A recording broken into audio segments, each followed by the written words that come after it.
Hello, happy new year. আর নতুন বছরে নতুন ব্লগ, ফার্স্ট ব্লগ বলা যেতেই পারে। আজকে নতুন এক ধারাবাহিকের সেটে আপনাদেরকে আমি নিয়ে চলে এসেছি। সেই স্বয়ংসিদ্ধার গল্প আপনারা বড় পর্দায় দেখেছেন এবং সেখানে রঞ্জিত মল্লিক এবং মিঠু মুখার্জিকে দেখেছেন এবং টেলিভিশনের পর্দায় এবং কে কোন চরিত্রে করছে সেই কারণে জানতেই আজকে আপনাদেরকে আমি নিয়ে চলে এসেছি স্বয়ংসিদ্ধার ফ্লোরে।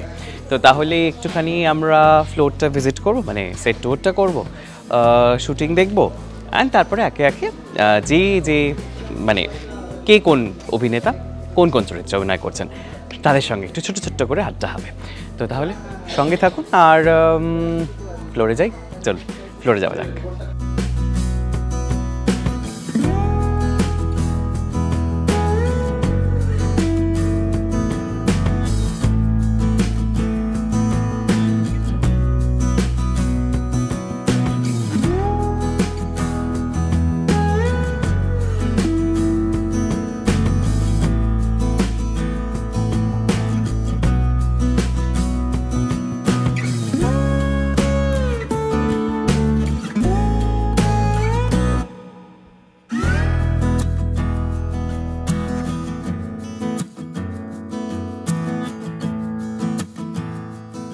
অশ্মি কতটা এক্স্যাক্টলি মা চণ্ডী বিষয়টা রয়েছে একটু বলবে?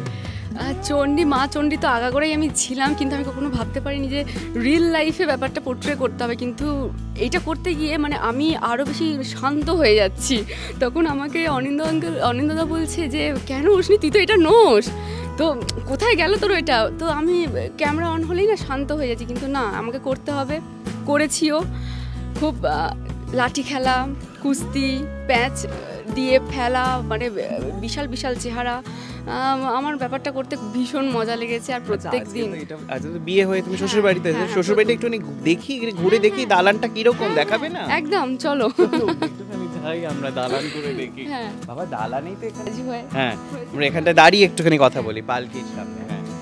তারপর শ্বশুরমশাই শর্তে রাজি হয়েছে, শ্বশুরমশাই শর্তে রাজি হয়ে গেছেন। তো তারপরে আমি ওনার ছেলেকে বিয়ে করতে চাই। তো এরপরে দেখি কেমন হয় ব্যাপারটা। কিন্তু আজকে প্রথম ঢুকেই দেখলাম যে শাশুড়ি আমার একদমই সুবিধার নন, আমাকে প্রতিটা মুহূর্তে চ্যালেঞ্জ জানাচ্ছেন।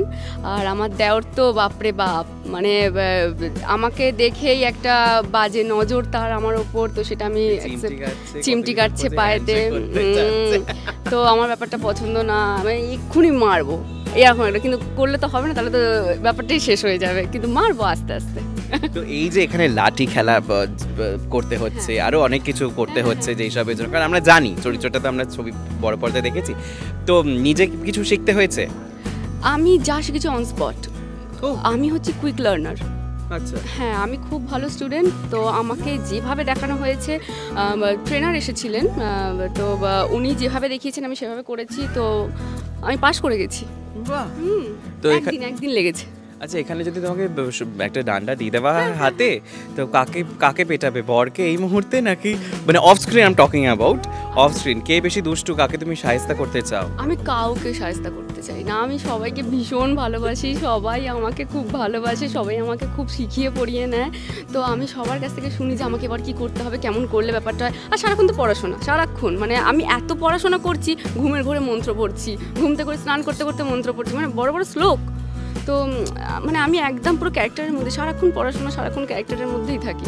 আচ্ছা, কে বেশি দুষ্টু, দেওর না বর অফ স্ক্রিন? আমার মনে হয়, আমি জানি না এই ব্যাপারে, আমার সাথে তো কেউ দুষ্টুমি করে পুরো একদম মানে ওই গা বাঁচিয়ে উত্তর দেওয়া। আমার সাথে কেউ দুষ্টুমি করেনি, তো আমি বলতে পারবো না। অশ্মির শ্বশুর প্লাস গোবিন্দের বাবা, তো এখানে মানে এটা তো আবার বড় পর্দায় আমরা দেখেছি, বেশ আমরা সকলেই সেই ছবি গল্প সবটাই আমরা জানি, এবার নিজেকে কি করে তৈরি করা? হ্যাঁ, যদি সিনেমাটার কথা ভাবি, মানে আমার চরিত্রটা যিনি করেছিলেন নমস্য মানুষ, তার সঙ্গে কোনো তুলনাই নেই। সেই মানুষটিকে মাথায় রেখেই ক্যারেক্টার বিল্ড আপ, কিন্তু আমাকে হেল্প করেছেন আমাদের ডিরেক্টর অনিন্দদা এবং তার টিম এত ভালোভাবে ব্রিফ করেছেন আমাকে, তার ফলে চরিত্রটা করতে আমার খুব অসুবিধা হচ্ছে না। একজন রাশভারী জমিদার সেই সময়, যে ব্রিটিশ সরকারকে তোষামত করে না, কিন্তু ব্রিটিশ সরকারকে ঘাঁটায়ও না, কিন্তু মনে প্রাণে আবার স্বদেশী আন্দোলনকে সাপোর্ট করে। তো স্বদেশীরা যারা যখন জানতে পারে যে একটি মেয়ে, এরকম গ্রাম বাংলার মেয়ে যখন ব্রিটিশদের বিরুদ্ধে কথা বলেছে, তখন তার মনে আনন্দ হয় যে গ্রাম বাংলায় আমার সংলাপও আছে যে গ্রাম বাংলায় এমন মেয়েও আছে যে ব্রিটিশ সরকারের এগেনস্টে কথা বলতে পারে, চলো তাকে গিয়ে দেখি। এবং দেখতে যাই আমি বেসিক্যালি আমার যে ছোট ছেলে নিবারণের জন্য, যে ছেলেটি লম্পট, যে ছেলেটি একদম মানে অসামাজিক কাজকর্মের সঙ্গে জড়িত, তার জন্য মেয়ে দেখতে গিয়ে আমি আমার বড় ছেলে গোবিন্দ, যে গল্পের হিরো, তার জন্য আমি ওকে নিয়ে আসি। গল্পের হিরো গোবিন্দ সবাই জানে গল্পেতে যে ওর মাথার ব্যামো আছে, মানসিক ভারসাম্য ঠিক নেই, বাচ্চা সুলভ আচরণ করে ফেলে। তো তাকে নিয়ে আসি কারণ একটাই, যে এই চণ্ডী বলে যে মেয়েটিকে, যে আমাদের গল্পের হিরোইন, সে তার মধ্যে বলিষ্ঠতা আছে এবং সে সোজা কথা সোজাভাবে বলতে পারে, পরিষ্কারভাবে। তো তাকে আমার মনে হয় হরিনারায়ণের যে এ গোবিন্দকে ঠিক করতে পারবে এবং আমাদের সংসারের যে একটা বেসামাল লাগাম ছাড়া জায়গাটা, সেটাকে হাতে নিতে পারবে। সেই জায়গা থেকেই ওকে বিয়ে দিয়ে মানে বৌমা করে আমার বাড়িতে নিয়ে আসা আর কি, নিবারণের জন্য দেখতে গিয়ে গোবিন্দকে বিয়ে দেওয়ার ওর সঙ্গে আর কি। স্বয়ংসিদ্ধাতে নায়েব মানে রুদ্রপ্রসাদ বাপুলি আমার নাম, এই চরিত্রটা করছি। যারা স্বয়ংসিদ্ধা দেখেছেন তারা জানেন যে চরিত্রর গুরুত্বটা কোথায়। সত্যি কথা বলতে কি, এই চরিত্রটা হচ্ছে ব্রিজিং, মানে যে কোনো সময় জমিদার বাড়িতে যখন যেরকম রিকোয়ারমেন্ট হচ্ছে সেইগুলোকে ব্রিজ করার জন্য কিন্তু মানে যেটাকে বলি সংযোগ স্থাপন করে যাচ্ছেন জমিদার বাড়ি এবং বহির্জগতের সাথে। কিন্তু এই নায়েব মশাই কিন্তু এই জমিদার বাড়িতে বহুদিনের পুরাতন, সেই জন্য জমিদারের সাথে কিন্তু একটা খুব ভালো রিলেশনও রয়েছে। আর যখনই কোনো কিছুর দরকার হয় সেই ক্ষেত্রে কিন্তু দাঁড়িয়ে জমিদারবাবু নায়েবের সাথেই আলোচনা করেন। এই যে আজকে চণ্ডীকে খুঁজে বার করার পেছনে কিন্তু নায়েবই গিয়ে প্রথম দেখে আসে এবং এসে জমিদারবাবুকে জানায় যে এরকম একটি মেয়ের সাথে দেখা হয়েছে। জমিদারবাবু তখন বলেন যে যান, এক্ষুনি গিয়ে খবর নিন যে কি ব্যাপার, আমিও তাহলে যাব। এসে উনি দেখেন যে এইরকম একটা মেয়ে, যে তখনকার মানে স্বাধীনতার আগের সময় যে এরকম একটা মেয়ে যে ব্রিটিশ সাম্রাজ্যের বিরুদ্ধে রুখে দাঁড়ায়, ব্রিটিশ গভর্নমেন্টের বিরুদ্ধে রুখে দাঁড়ায়, সতীদাহ যেখানে চলছে সেখানে মেরে তাড়ায় তাদেরকে। তা ওনার সেই খবরগুলো দেখে বা জেনে খুবই ভালো লাগে এবং তখন উনি স্থির করেন যে ওনার বড় ছেলে গোবিন্দ, যিনি একটু যেটাকে আমরা বলি ঠিক নর্মাল নন, সেই তাকে ঠিক করার জন্য এর চেয়ে ভালো আর কেউ হতে পারে না। তো এই নিয়েই এগিয়েছে গল্পটা। শ্রেয়সিদ্ধ চরিত্রটা খুবই একজন জেন্টলম্যান, একজন ডক্টর, পড়াশোনা করা শিক্ষিত লোক, এটা পোলার অপোজিট। হয়তো পড়াশোনা করেছে নিবারণ, কিন্তু তার ভেতরের পশুটা কখনোই শিক্ষিত হয়নি। সে তার পাশবিক ইচ্ছাগুলোকেই আরও মানে ওগুলোকে প্র্যাকটিক্যাল করার চেষ্টা করে আর কি। সবসময় ক্ষমতা কী করে নেবে, কী করে সব কিছু ধ্বংস করে দেবে। ডিস্ট্রাকটিভ ছেলে, দুর্যোধন বলতে পারি আমরা কিছুটা। ব্যক্তিগত জীবনে কি এতটা দুষ্টু না? ব্যক্তিগত জীবনে একেবারেই উল্টো লোক। এরকম ঘোষণা হয়েছে, কারোর উপর রাগ হয়েছে, পায়ে চিমটি কেটে দিয়েছে? না, ছেলেদের তো চিমটি কাটাকাটি হয় না। না মানে লাইক প্রণাম করতে হয়েছে কাউকে? না না না, এরকম দুষ্টুমি আমি খুব একটা অপছন্দ করি।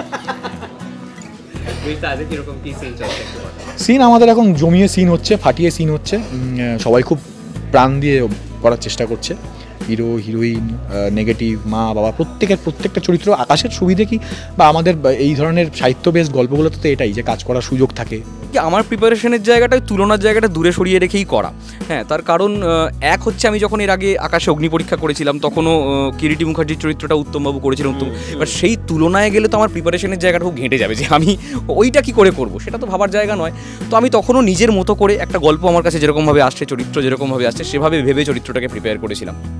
এক্ষেত্রেও তাই, একেবারেই তাই।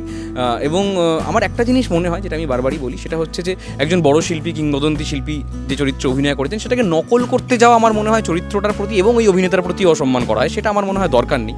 তো আমি একজন অনেক অনেক অনেক পরের একজন জুনিয়র অভিনেতা হিসেবে আমার মতন করেই নতুন চরিত্রটাকে অ্যাপ্রোচ করছি। তো আমার কাছে যে ব্রিফটা ছিল সেইটাই আমার মেন প্রিপারেশনের জায়গা, যে চরিত্রটা তার পরিবারের অত্যাচারের কারণে, তার টর্চারটা, তার ভয়টা, এইটাই আসল জায়গা আর কি, যে কারণে চরিত্রটার মানসিক বয়স বাড়ে না। এই যে কষ্টটা, সেই যন্ত্রণাটা ধরা। আর দ্বিতীয় জায়গা হচ্ছে যে চরিত্রটা সারল্য, যেহেতু তার বয়সটা বাড়েনি, সে শিশুর মতো রয়ে গেছে, ফলে তার সব কিছুর মধ্যে একটা অনাবিল সারল্য আছে, ইনোসেন্স আছে, এবং সেই ইনোসেন্সের সঙ্গে তার পরিবারের ভায়োলেন্স, সেইটার লড়াইটাই স্বয়ংসিদ্ধার গল্প, এবং তার মাঝখানে তার স্ত্রী স্বয়ংসিদ্ধা এসে সেই লড়াইটা করছে ওর হয়ে আর কি। তো এইটাই আমার কাছে চরিত্রটার প্রিপারেশনের জায়গা।